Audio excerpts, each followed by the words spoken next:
किसको त्यागना है और किसको ग्रहण करना है, कहां से भागना है और किधर भागना है, यही तो निर्णय नहीं कर पाती हमारी आंखें। तो फिर जब हमारे अपनी आंखों से ज्यादा गुरुओं की आंखों पर, गुरु की दृष्टि पर भरोसा होता है, तो फिर गुरु कहता है तू चिंता न कर, तुम जहां हो वहीं बैठे रहो, हम भगवान को अपने कंधों पर बिठा करके तुम्हारे पास ले आएंगे।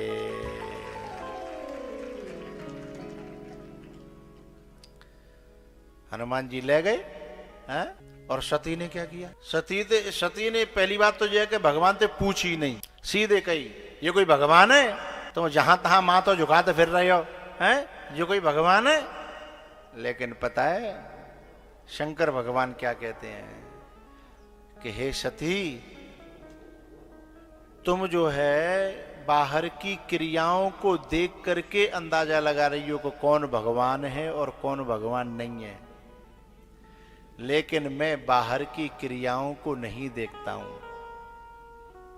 बोले तो? बोले मैं उनके भीतर के लक्ष्य को देखता हूं। बोले जिनका लक्ष्य आनंद से भरा हुआ है, सुख से भरा हुआ है और बाहर की लीलाओं में भी भले ही ऐसा कर रहे हैं, मैं उसको देखता हूं। शंकर भगवान ने जब बहुत समझाया फिर भी सती नहीं मानी, तो सती क्या कहती हैं पता है? नहीं, शंकर भगवान क्या कहते हैं, अच्छा जो बता तुम कैसे मानोगी? बोले मैं तो अपनी आंखें से पहचान के मानूंगी। बस यही विपरीत गति हो जाती है। अपनी प्रज्ञा पर भरोसा करना, अपनी बुद्धि पर भरोसा करना, जो संसारी है, जो मलिन बुद्धि है, जो दक्ष के संस्कारों से अभिभूत है, हैं? जो मैं और मेरे से बंधी हुई है, जो अहम और मम से परिपूर्ण है, हैं? वह बुद्धि उसको कैसे पहचान पाएगी जो अहम और मम से ऊपर है, मैं और मेरे से ऊपर है, हैं? देह और देह की इंद्रियों से जो ऊपर है उसे वो कैसे समझेगी? और उसका दुराग्रह यही है कि मैं अपनी बुद्धि से और अपनी आंखों से पहचानूंगी। अच्छा, अपनी आंखों से पहचानने का ये जो दुराग्रह है क्या सर्वथा बुरा है? अपनी आंखों से देखने का, जानने का, पहचानने का जो आग्रह है क्या सर्वथा बुरा है? हर समय बुरा है? बोले ना। बोले पहले का वो महापुरुष पे से वैसी आंखें तो ले लो जैसी अर्जुन को दई कृष्ण भगवान ने और संजय को दई बोलो व्यास जी ने।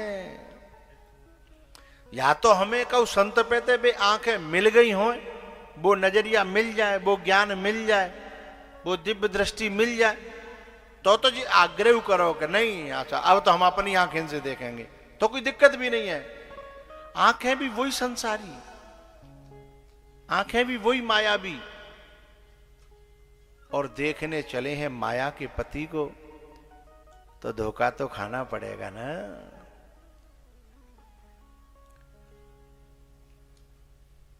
बोले मैं तो परीक्षा लूंगी।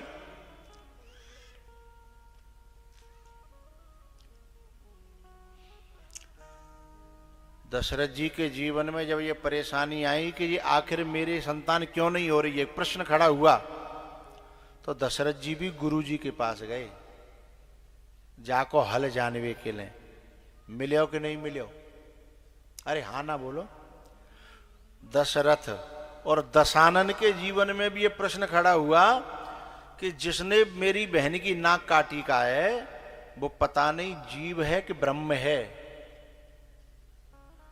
तो जब प्रश्न को समाधान करने के लिए जैसे दशरथ जी गुरु जी के पास में गए, ऐसे ही रावण भी शंकर भगवान के पास चला जाता तो लंका बची रहती, रावणु बचो रहतो, आज रावण जिंदो होतो। लेकिन वे लोग बोले इतनो जितनो गुरु जानता का है उतनो तो हम जो है बहुत पहले जानते हैं। भोले बाबा की तो 5 सिर हैं, रावण कहता है मेरी तो, भोले बाबा पंचमुखी है और रावण हाय 10 मुखी है साहब। और जब रावण जब अपने को तौलता है तो भोले बाबा पे क्या धर्यो है? सोने की लंका तो छोड़े, कुठरिया भी नहीं है, और मेरे यहां सोने की लंका। भोले बाबा पे एक पार्वती है और रावण पे है, अरे साहब, मंदोदरी आदि सब रानी।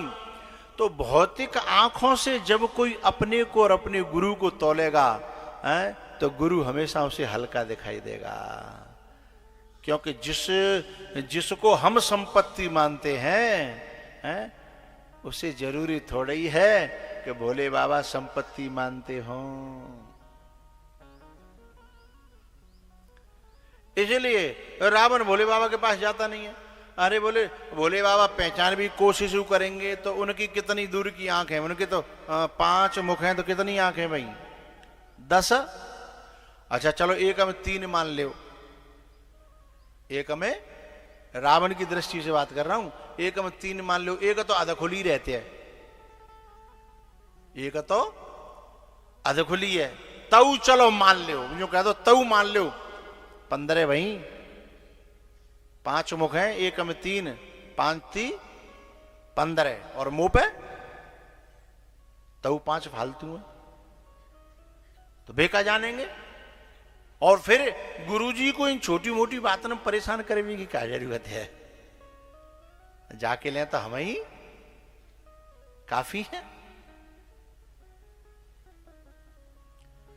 अच्छा भोले बाबा ये जो पीछ की जो एक आंख है उसे आधी खुली और आधी बंद क्यों रखते हैं? भाई आंखें मिली हैं तो पूरी खोल के रखना चाहिए। पता है भोले बाबा आधी आंख को बंद रखते हैं और आधी आंख को खुली रखते हैं। जिंदगी में वही शांत रह पाएगा भोले बाबा की तरह जो जहां थोड़ा सा बंद रखना चाहिए वहां बंद रखे अपनी आंख को, और जहां खुली रखनी चाहिए वहीं खुली रखे। हर जगह ज्यादा खुली न रखे और हर जगह बंद। गृहस्थी का जीवन तभी चलता है जब नेकाद आंखें बंद कर ले। कोई बात ना है, कोई बात ना, लेगो तो कोई बात ना है, कर रहे हो तो कोई बात ना है, नेकाद बंद रखनी पड़ेगी। ज्यादा खोलोगे तो है सकते बहु फूट जाए ज्यादा खोलोगे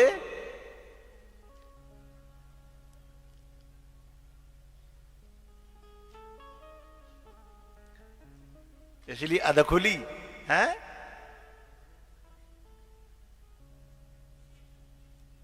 तो रावण कहता है कि मैं उनके पास क्यों जाऊंगा, मैं खुद देखूंगा।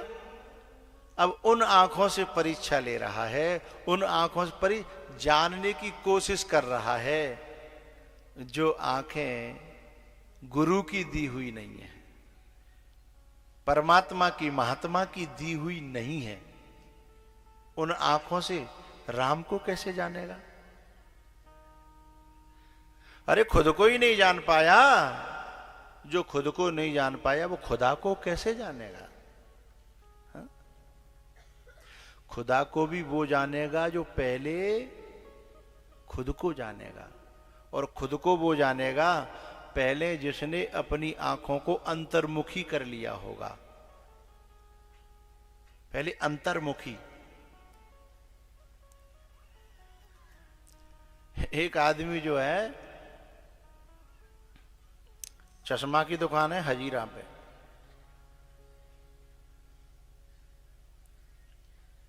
दुकान पे लिखी चश्मे से पढ़ाया जाता है। तो वो आदमी बोले कि जो काम तो बढ़िया है, ला हम अपनी आंखें टेस्ट कराए। तो बाने एक चश्मा लगायो, बाने कही देखो जी क्या लिखा है, बोले मेरी समझ में ना आ रहा। माने दूसरो लेंस बदलो, तीसरो बदलो, 20वां बदल दो। वो पूछा कि देखो क्या लिखा है, तब फिर वो चिढ़ करके परेशान होके बोला कि पढ़े भी हो? बोले पढ़े होते तो फिर तुम्हारे यहां का ही आते।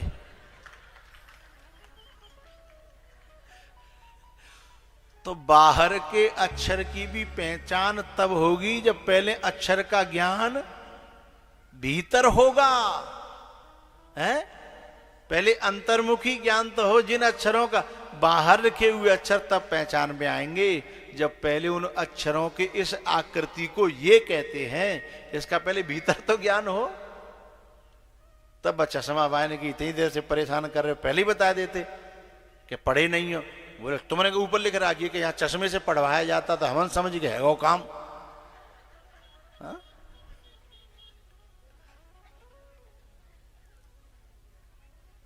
तो जिनकी अंतर्मुखी दृष्टि हो जाती है ना, है? वही बाहर आए हुए परमात्मा को समझ पाएंगे। ये पहचानने तो चला है, राम को जानने की कोशिश करना, राम को पाने की कोशिश करना बुरी बात तो नहीं है, पर पहले आंखें तो पालो।